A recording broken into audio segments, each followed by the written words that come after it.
Dear people, today I want to talk about a principle that is a very foundational principle in my acrobatic work. I divide my acrobatic work in different subparts. For example, I have rolling acrobatics, aerial acrobatics, and supporting acrobatics. Supporting acrobatics are everything where we use one or two hands as supports on the floor, cartwheels, macacos, forward cartwheels, all of this. And this exercise, this drill, is a very useful awareness and conditioning drill to understand where to place those arms in order so they can support us best. And number two, when we drill this exercise often enough that we condition our shoulders for all of those acrobatic moves. So this drill basically works the same way that a very basic drill in handstand practice works. So one of the most important things in a handstand practice is not the ability that you can straighten your toes or whatever, but it is that you can place most of your body's center of mass, center of weight, on top of the base of support. So when I place my hands on the floor, most of my body mass needs to be stacked on top of my hands. If this is not the case, I will fall down. So if I will swing up into a handstand and I will stand like this, it doesn't matter if I go full banana or if I try to straighten my line, as long as most of my weight is on top of my hands, right? And exactly this principle we will use in the acrobatics practice in a more dynamic variation. Acrobatics are much more dynamic and there is a lot more chaos going on than in handstands, so we need to take this and put this in this drill basically. So, very importantly, so that you can see why I want to show you this drill and why it's so important, if I do a cartwheel and I try to stack my hip on top of my arms like this, then I can really support myself while doing the acrobatic move. And this is interesting and important if I want to do variations. If I would do a cartwheel like so, where my body's weight is not really stacked on top of my hands, then I can't really do many variations. It could be a very interesting variation just as it is, but for most acrobatics it is really useful to understand how we can put our body on top of the support. So I will show this drill in I think 4 or 5 steps. Each step gets a little bit more advanced, so really feel free to explore the first ones and then slowly work your way up to the last variation. First thing first, it's basically a handstand swing. You do not need to be able to hold a handstand for long. It is enough if you simply swing up and swing down with the other leg like this. Important, we want to stack our hip roundabout over the hands. If we do something like this, this is not so useful. So figure out a way how to stack your legs on top of your arms. From the front, it looks something like this.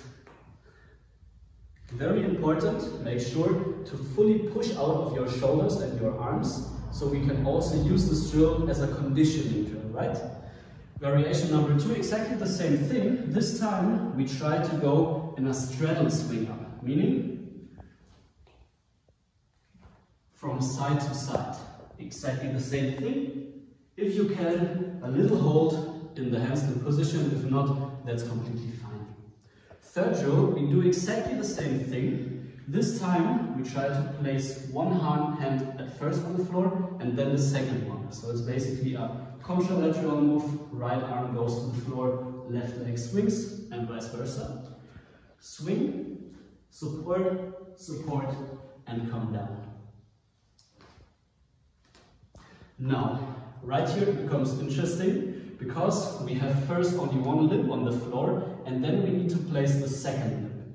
And this is exactly where this move becomes so important for the dynamic variations and the acrobatics later on, is that we really need to figure out, after placing the first arm, where is our body mass and how can we support our body mass by placing our second limb directly underneath it. So a bad example would be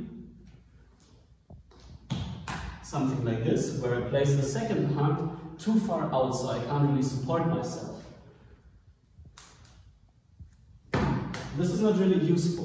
What we need is this.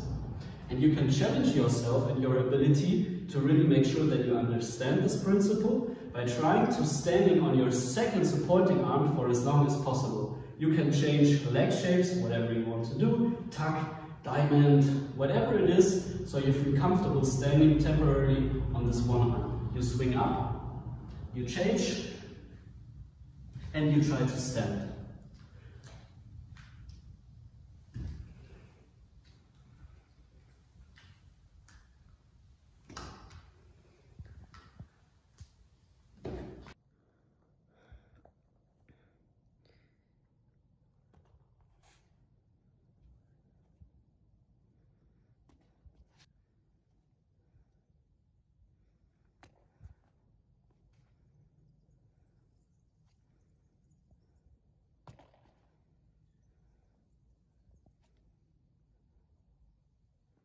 Do not worry if you fall out of this movement, because this is really just about entering and supporting yourself. So if something like this happens, that is still good because you maintain a few good seconds or milliseconds of holding time. So now this movement becomes very interesting, because we do not try to place one limb and then balance on the second limb, but we just place one limb and try to balance there. So this is the last variation and the hardest variation. It takes a lot of strength and stability, and also a lot of awareness on how to really place this limb underneath our body and how to exactly just use the right amount of swing, not too little, not too much, in order to stand. You can go sideways, you can go diagonal, or directly in front of your body. Also, leg shapes, play around with different leg shapes, and also maybe how you can find more tension in your legs, or how you can let them be a little bit more loose and what suits you best.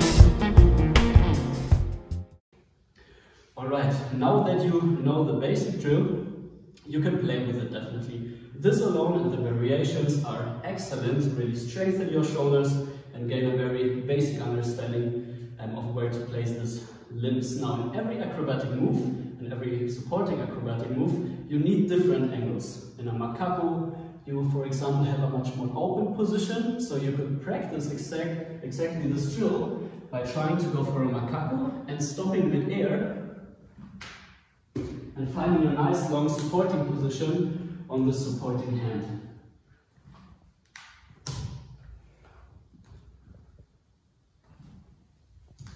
And this is really not about the shape of the whole move, but just about your ability to float a little bit on this arm. A simple variation in a one-arm cartwheel, where you try to do a one-arm cartwheel and find a nice long stability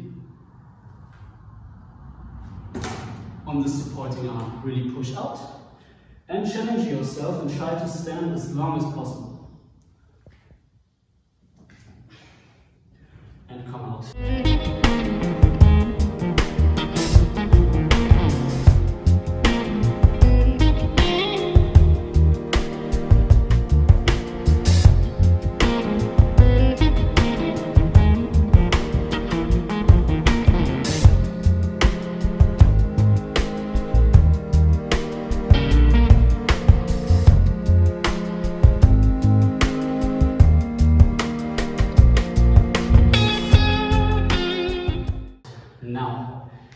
This is basically it.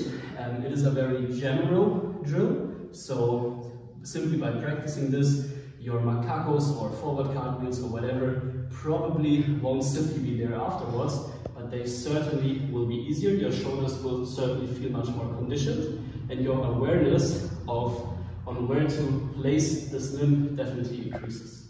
If you do have any questions, if you want to know anything, want to share anything, please do not hesitate, simply comment or write a message. Enjoy practicing.